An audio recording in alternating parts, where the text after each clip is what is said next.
ओम असरण शरण शरण प्रभु ले ओम।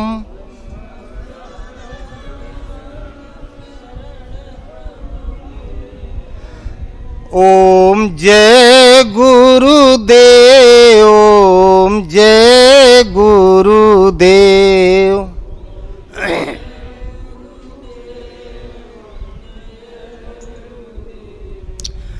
गुरु राखहि जो कोप विधाता,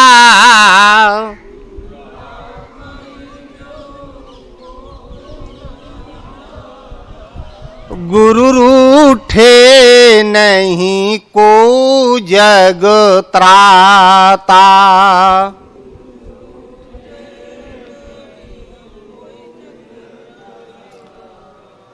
जे गुरु पद अम्बुज अनुरागी,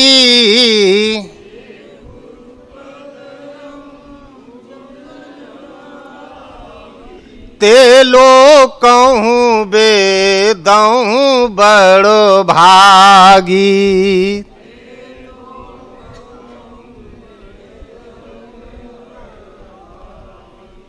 गुरु के बचन प्रतीत न जाही,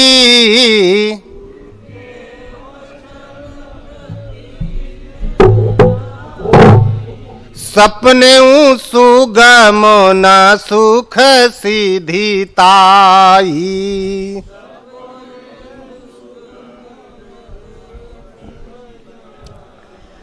जे गुरु चरण रेणु सिर धरहि,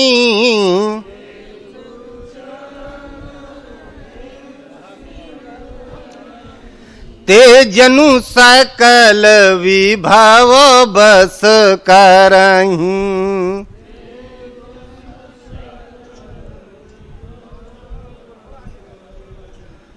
जय गुरुदेव ओम जय गुरुदेव।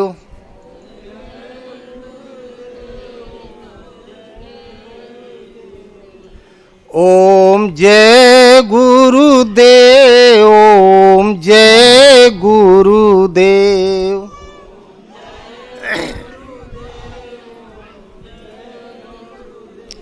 बोलिए श्री सद्गुरुदेव भगवान की। उपस्थित भक्त जनों, हम एक कबीर साहब का भजन सुनाएंगे, छोटा सा उसी का अर्थ बताने का प्रयास करेंगे। कबीर साहब का एक भजन है, विवेकी संत बसे जेहि देश।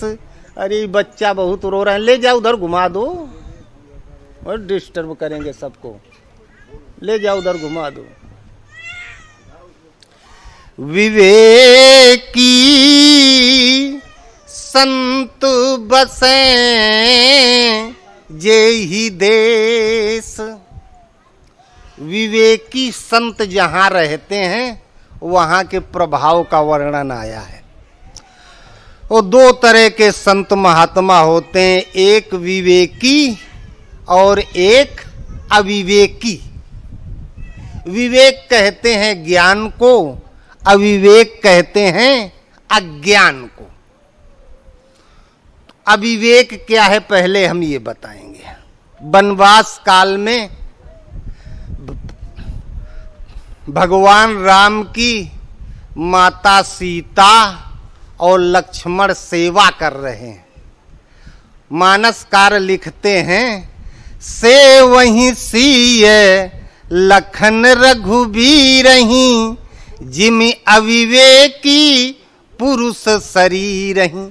कहे भगवान राम की माता सीता और लक्ष्मण उसी तरह से सेवा कर रहे हैं जैसे अविवेकी अज्ञानी पुरुष अपने शरीर के ममत्व पोषण में समय व्यतीत कर देता है, शरीर की सेवा में लगा रहता है। उसी तरीके से सेवा, वो भगवान राम की सेवा कर रहे हैं। तो शरीर के ममत्व पोषण में जितना हम समय बर्बाद करते हैं, उसमें जो देते हैं ध्यान, तो उसको अविवेक बताया गया। गीता में भगवान कृष्ण बताते हैं अविवेक किसे कहा गया। तो भगवान कृष्ण अर्जुन को बताते हैं, अर्जुन ओम का जप कर, सद्गुरु के स्वरूप का ध्यान कर। ये भजन की विधि बताए, ओम का जप और सद्गुरु के स्वरूप का ध्यान।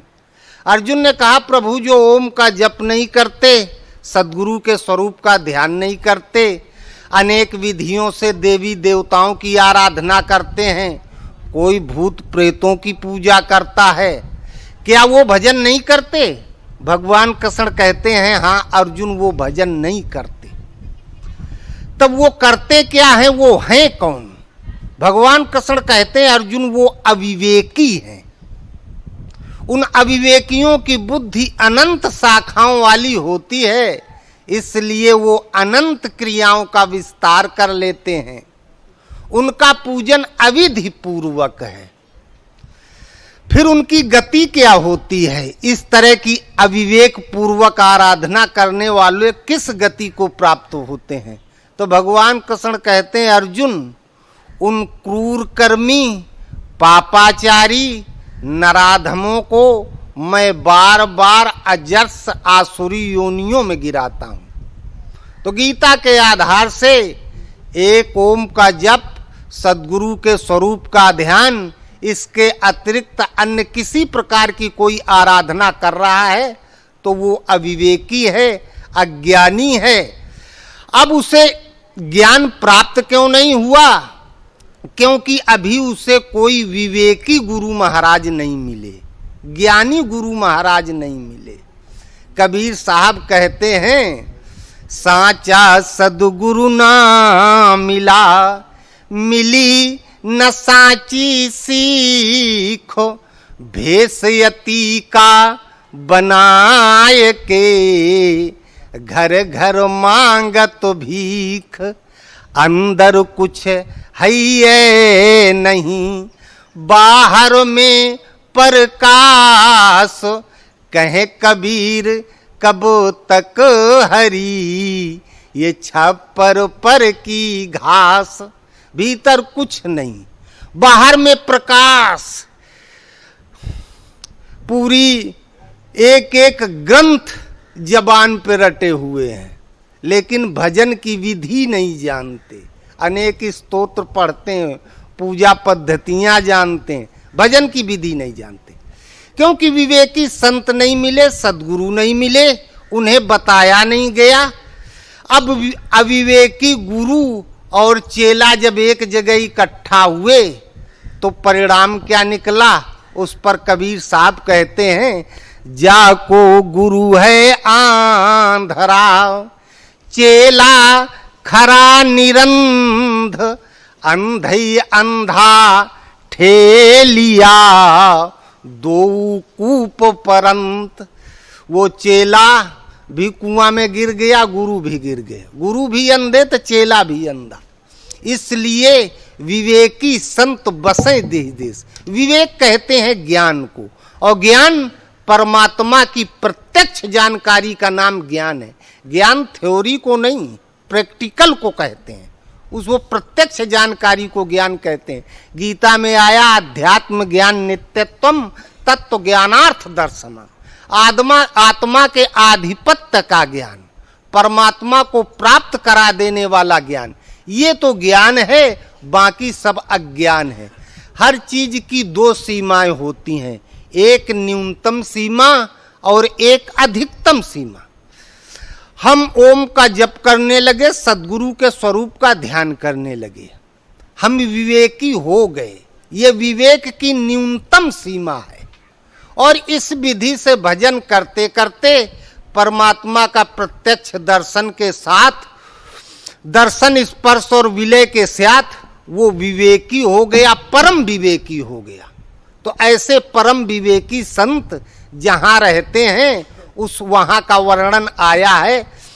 रिद्धि सिद्धि तहां टहल करत है धरदासी का भेष। धन सुगाव रुचिर अति पावन अघन रहत लवलेस। विवेकी संत बसे जेहि देश। भगवान कृष्ण परम विवेकी थे। और वो थे कौन? गीता में अर्जुन ने कहा शिष्यस्ते हम ताम साधिमाम प्रपन्नम, मैं आपका शिष्य हूं तो आप हमारे गुरु महाराज हैं, अर्थात सद्गुरु हैं। सद्गुरु परम विवेकी होते हैं, भगवान होते हैं। तो जब भगवान अर्थात सद्गुरु जहां रहते हैं तो भगवान का दर्शन करने तो सभी जाते हैं। भीड़ लगी रहती होगी, भीड़ लगी रहती होगी तो व्यवस्था कैसे चलती है? खेती बाड़ी, दुकान, व्यापार, आखिर कैसे व्यवस्था होती है? नौकर चाकर रखे जाते होंगे? ऐसा कुछ नहीं। कबीर साहब कहते हैं रिद्धि सिद्ध तहाँ टहल करते है धर दासी का वेश। राम वनवास जा रहे थे। भगवान राम भरद्वाज ऋषि के आश्रम में पहुंचे, कंदमूल फल खिला के विदा कर दिया। आप वनवास जा रहे हैं, जंगल में यही खाने को मिलेगा, यहीं से अभ्यास डालें। लेकिन जब भगवान राम को मनाने के लिए भरत चल दिए तो भरत के साथ पूरी अयोध्या की चतुरंगिनी सेना, बच्चे, बूढ़े, जवान, पूरी अयोध्या थी, अवध प्रांत के नागरिक। अब इतने लोग, मुनि सोच पाहुन बड़ न्यूता, तस पूजा चाही जस देवता। इतने लोगों की व्यवस्था कैसे होगी? तो फिर अब इतने लोग आएंगे तो उनके लिए व्यवस्था करनी होगी। उन महापुरुष ने भगवान के नाम का स्मरण किया, रिद्धियां सिद्धियां प्रकट हो गईं, भक्तों के सिर पर सवार हो गए। गुरु पूजा होती है, इतनी भीड़ जुटती है, सबको भोजन मिलता है, सबको व्यवस्था मिलती है, कहीं से कुछ खरीद के नहीं लाया जाता। उन महापुरुष की विभूतियां, वो दिव्य विभूतियां ही भक्तों के सिर पे सवार होके उनसे अपनी सेवा करवा लेती हैं तन मन धन से। तो रिद्धि सिद्ध तहाँ टहल करते है धर दासी का वेश। दासी माने सेवक, भगत। उन महापुरुष की वो दिव्य विभूतियां ही उन भक्तों के सिर पे सवार होकर के उनका वेश धारण करके वहां की व्यवस्था का संचालन करती हैं। और फिर कहा धन सो गांव रुचिर अति पावन अघ नरहत रवलेस। ऐसे महापुरुष, ऐसे सद्गुरु जहां रहते हैं वहां पाप समूल नष्ट हो जाता है। वो मानस में आया प्रथम भगत संतन कर संगा। आग कमरे में कहीं जला दें, किसी कोने में जला दें, और कमरा बंद है, पूरे कमरे में आग की गर्मी फैल जाएगी। उस कमरे में आप बैठे हैं, बिना प्रयास के ही आपके अंदर वो आग की गर्मी प्रवाहित होने लगेगी, आपको गर्मी लगने लगेगी। इसी तरह से इस प्रकार के जो महापुरुष होते हैं, सद्गुरु होते हैं, उनके शरण सानिध्य में हम पहुंच जाएं, उनके पास रहने भर लगें, उनके अंदर जो योग के, तपस्या के परमाणु हैं वो स्वतः हमारे अंदर प्रवाहित होने लगेंगे। आपसे आप हम में परिवर्तन होने लगेगा और हम साधना के पथ पर अग्रसर हो जाएंगे। तो धन सो गांव रुचिर अति पावन अघ नरहत लवलेस। जो ग्राम का मतलब जो उनकी सीमा के अंतर्गत रहता है वो भी धीरे धीरे एक दिन पापों से मुक्त हो जाता है। अब पापों को धोने के लिए लोग गंगा नहाने जाते हैं, यमुना नहाने जाते हैं, कोई सोन नहाने जाता है। लेकिन कबीर साहब कहते हैं कि ये नदियां वहां स्वाभाविक प्रवाहित रहती हैं। मंदाकिनी, गोदावरी, गंगा, सरस्वती बहात हमेश। काम क्रोध मद लोभ मोह तहाँ कर न सकत परवेश विवेकी संत बसे जे ही देश। गंगा नहाने जाते हैं पाप धोने के लिए, वहां मंदाकिनी, गोदावरी और गंगा, तीन ये नदियां सदैव प्रवाहित रहती है। मंदाकिनी चित्रकूट में, गोदावरी जाए महाराष्ट्र गुजरात, गंगा इधर जाना पड़ेगा उत्तर में। लेकिन ऐसे महापुरुष जहां रहते हैं ये नदियां सदैव उनके पास रहती हैं। यहाँ है तो यहाँ है, अभी बनारस चले जाए तो ये नदियां उनके साथ वहीं चले जाएंगी। तो मंदाकिनी, मानस में आया राम कथा मंदाकिनी, चित्तकूट चित्तचार, तुलसी सुभग स्नेह बन, श्री रघुवीर बिहार। राम की कथा, भगवान की कथा, सत्संग, जिसे अमर कथा, ब्रह्म विद्या इत्यादि कहा गया। तो राम कथा मंदाकिनी, उनके पास हम बैठेंगे, उनके शरण सानिध्य में रहेंगे तो वो खेती बाड़ी, व्यापार, राजनीति की चर्चा नहीं करेंगे। जब करेंगे तो परमात्म पथ की चर्चा करेंगे, भगवान की चर्चा करेंगे, भगवान की कथा बताएंगे। तो राम कथा मंदाकिनी, हमारे मन में संसार प्रवाहित है और धीरे धीरे इसमें राम की कथा प्रवाहित होने लगी तो संसार की कथा आपसे आप इससे निकलने लगेगी, हटने लगेगी। मंदाकिनी का मतलब मन को दग्ध कर देने वाली, जला देने वाली। जो जिस मन में संसार प्रवाहित था वो संसार दग्ध होने लगा, जलने लगा और भगवान की कथा, भगवत पथ की साधना की जानकारी ये प्रवाहित होने लगी। गोदावरी, गो कहते हैं मन सहित इंद्रियों को, उनका दमन होने लगा। जब वहां पास रहने लगे, घर में आदमी रहता है, भगवान सोचा करता है, प्रार्थना करता है, सुबह शाम गुरु महाराज की तस्वीर के पास पूजा स्थल पे जाके लड़का की नौकरी लग जाए, दुकान व्यापार में बढ़ोतरी हो, वहां जमीन खरीद ले, यही सब मांगा करता है। घर द्वार छोड़ कर सदगुरु की शरण में आ जाएं, 4 दिन 10 दिन रहोगे तो वो भूल जाएगा। फिर ये लगेगा आखिर ऐसा कोई मार्ग मिले कि हम कितनी जल्दी भजन करें और जो गुरु महाराज के पास है इस पथ पर हम अग्रसर हो जाएं। और उसके लिए तो मन सहित इंद्रियों का संयम आवश्यक है। तो गोदावरी, गो कहते मन सहित इंद्रियों को, उनका दमन स्वाभाविक होने लगता उनके दृष्टि विक्षेप मात्र से, क्योंकि जहां वो रहते हैं वहां पाप रह नहीं सकता। वो परम प्रकाश पुंज हैं, वो जहां रहेंगे वहां पाप रहेगा ही नहीं। तो गोदावरी, मंदाकिनी, गोदावरी और गंगा, गंगा ज्ञान रूपी गंगा, इसे सुरसरी कहा गया। राम भगत जहाँ सुरसरी धारा, सरसई ब्रह्म विचार प्रचारा, सुरसरी देव नदी कहा गया। तो धीरे धीरे हमारे अंतराल में दैवी संपत्ति प्रवाहित होने लगेगी, दैवी शक्तियां उतरने लगेंगी, दैवी संपत्ति प्रवाहित होने लगी, आसुरी संपत्ति का समन होने लगेगा। तो ये ज्ञान रूपी गंगा है। ज्ञान की गंगा जब प्रवाहित होने लगेगी तो अज्ञान स्वतः भागने लगेगा।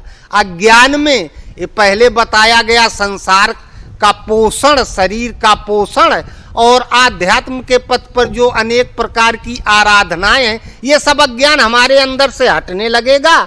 ज्ञान अर्थात एक नाम का जप, सद्गुरु के स्वरूप का ध्यान, उसका अभ्यास हम स्वतः करने लगेंगे। ये ज्ञान रूपी गंगा है, ये हमारे अंदर आपसे आप प्रवाहित होने लगेगी, क्योंकि वो सद्गुरु जहां रहते हैं ये नदियां, ये सदैव उनके पास वहां रहती हैं। मंदाकिनी, गोदावरी, गंगा, सरस्वती बहत हमेश।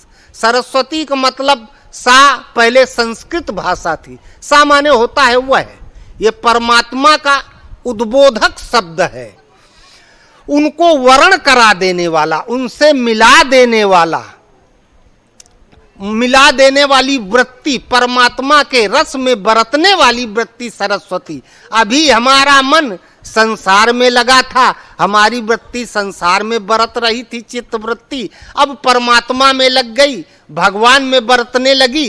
तो ये सरस्वती, और ये उनके शरण सानिध्य में रहेंगे तभी संभव है।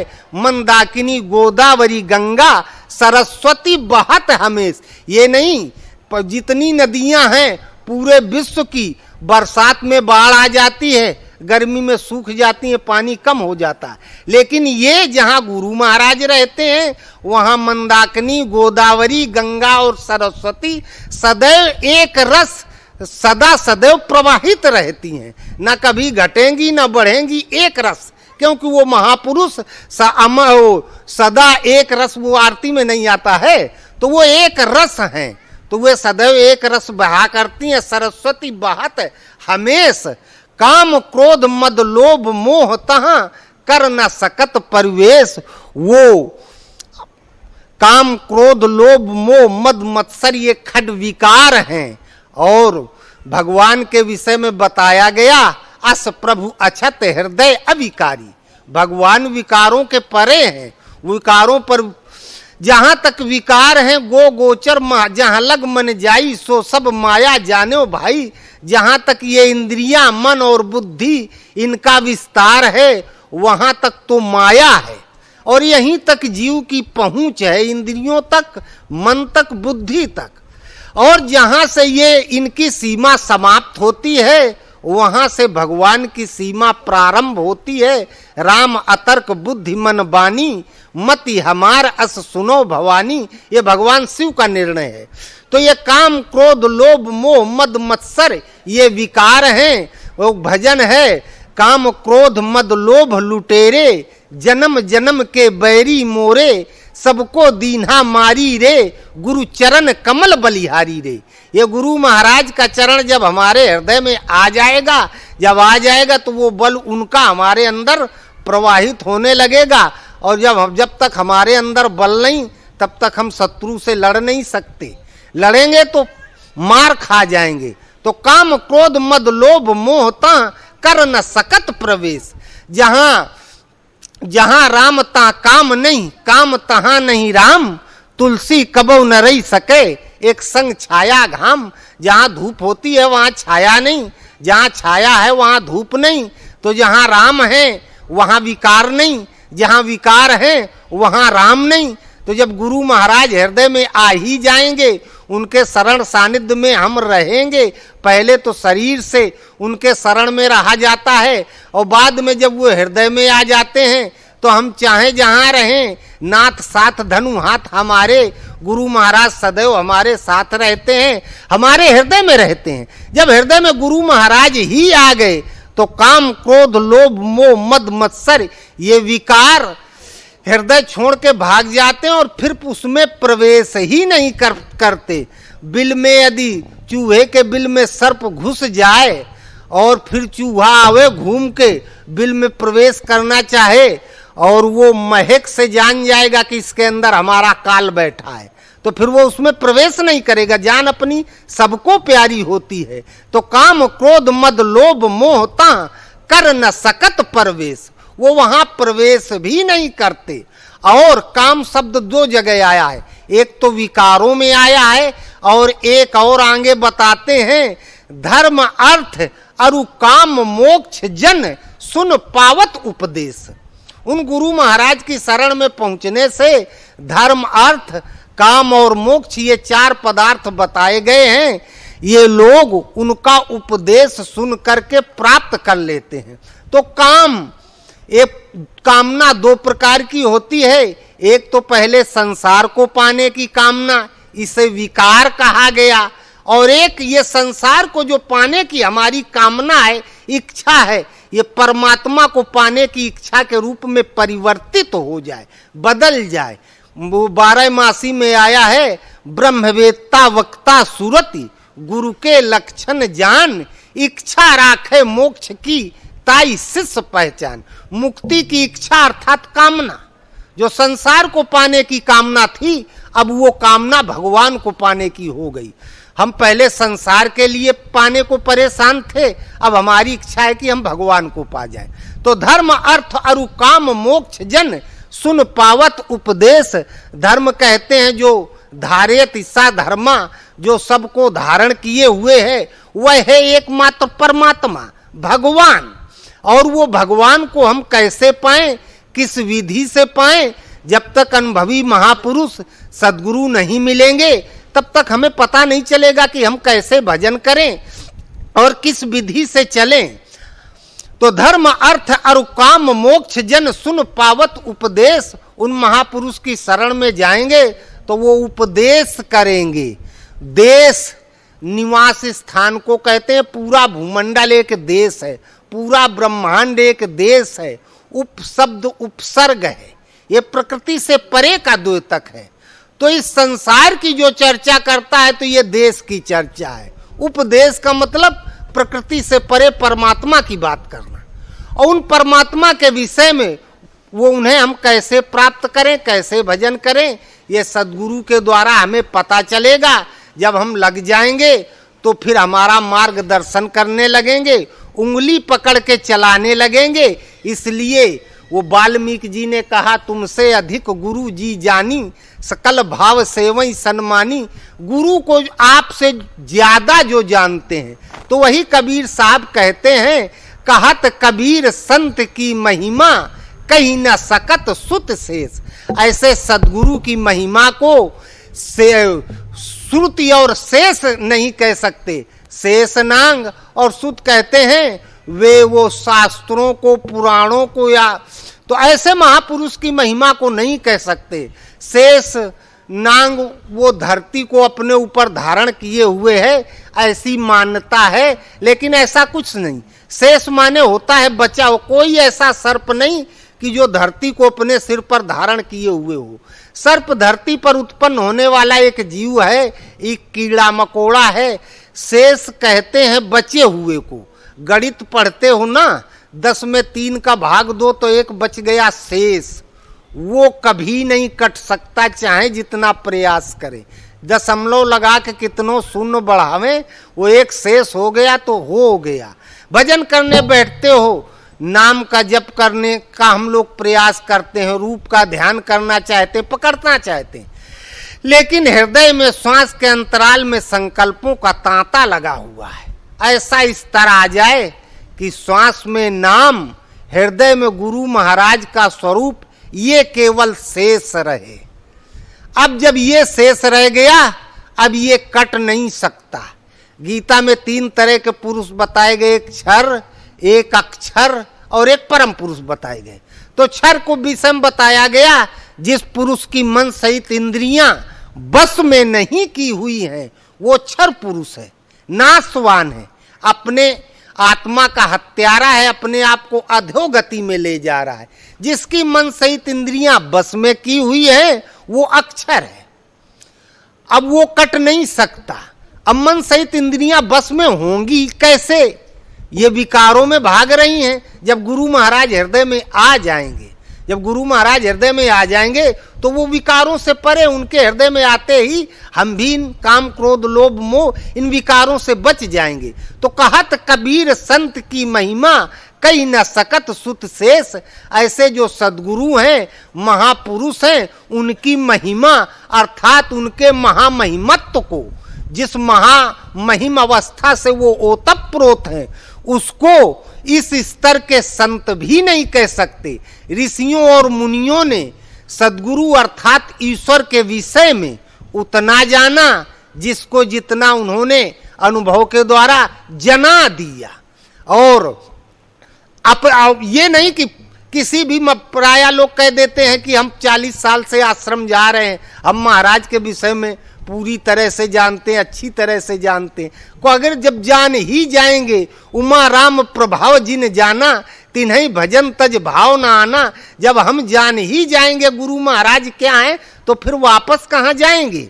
तो कहत कबीर संत की महिमा कहीं न सकत सुत शेष। कबीर साहब कहते हैं ऐसे परम विवेकी जो संत हैं, सद्गुरु हैं, उनके महामहिमत्व को इस स्तर के ऋषि मुनि अर्थात साधक भी पूरा नहीं जानते। काकभूषुंड जी भी नहीं, वो लोमस ऋषि नहीं जान पाए, कृपा सिंधु मुनि मत कर भोरी, लीन्ही प्रेम परीक्षा मोरी। लोमस ऋषि नहीं जान पाए, उनकी बुद्धि को भुलावा में डाल दिया भगवान ने। तो सद्गुरु ईश्वर अर्थात सद्गुरु के विषय में ऋषियों और मुनियों ने उतना जाना जिसको जितना जना दिया। हम आप सब लोग परम भाग्यवान हैं जो हम लोगों को ऐसे गुरु महाराज उपलब्ध हो गए, भजन की विधि भी मिल गई। इसलिए सुबह शाम आधा घंटा 20 मिनट एक नाम का जप करें। हिंदी में जपें तो राम राम, संस्कृत में जपें तो ओम ओम, गीता पढ़ें, वो हम लोगों का धर्म शास्त्र है।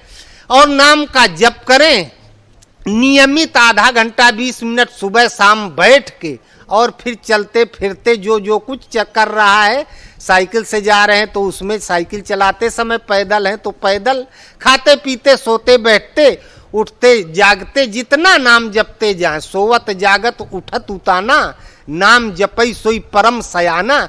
जितना नाम जपते जाएं उतने हम सयाने हैं, विवेकी हैं, और नहीं तो फिर हम परम अविवेकी हैं। बोलिए श्री सद्गुरुदेव भगवान की जय।